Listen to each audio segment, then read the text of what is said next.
could see the same faces all around the crowd, you know, the scoreboard.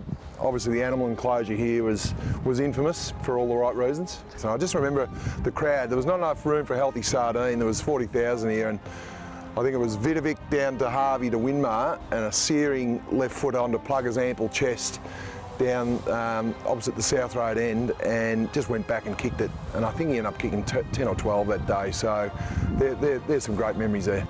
A lot of people don't understand the impact Lockett had on St Kilda, but only this ground. You look around in the early 80s, we didn't have a lot of success, and every kid had number 4 on their back. Alex Marcoux in the far pocket kicked it to Plugger. The crowd went berserk, but then the Bulldogs went straight down the other end and kicked a goal, and we thought, gee, you know, he's going to kick 100, not too bad. And then about 2 minutes later, about 60 seconds before the game, Plugger's marked one on a 45-degree angle, about 50 out, and you just knew he was going to kick it, and it went sailing through. So not only did he kick his 100, he kicked the winning goal in that great day, and he's still the only full forward to ever win a Brownlow in that particular year.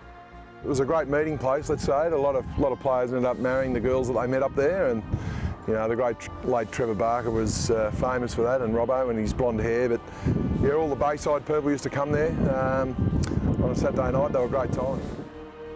By the time we got the ball down to Lockett, Mark Thompson and Mark Harvey had sprinted from the half-forward flanks and stood 30 metres in front of Plugger, which took a lot of courage, but they kept marking the ball. And obviously in those days, no full-time footy, no footy shows, no 360, no footy, no SEN. And all in the paper was Anthony Dinaher did a really good job to keep Lockett to 4, but it was Kevin Sheedy's masterstroke. That was the first inkling of flooding. I know Rodney Eade gets lauded with that, but Kevin Sheedy started here at Moorabbin. I've got no doubting that, because he knew how good Lockett was, and he did a great job that day.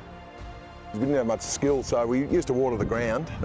Myself and Plugger were groundsmen, so we made sure it was nice and muddy like Ballarat, but the barbecue in the far corner. We used to love watching West Coast Eagles come here, and Warren Ralph was playing for Carlton, and he'd walk out, it was the middle of April, and he'd say, what the hell's happened to this ground? I'd start giggling and said, good luck today, son. Yeah, some great memories. I know a lot of people from our generation would love to see St Kilda back at Moorabbin, and yeah, they're great days, and especially when you see, the West Coast Eagles and Adelaide walk out into a soddy Moorabbin footy ground, and of course, win, lose or draw, which in the early days there wasn't a lot of wins, but we knew the visitors' change rooms had cold showers, so that always used to put a smile on our face.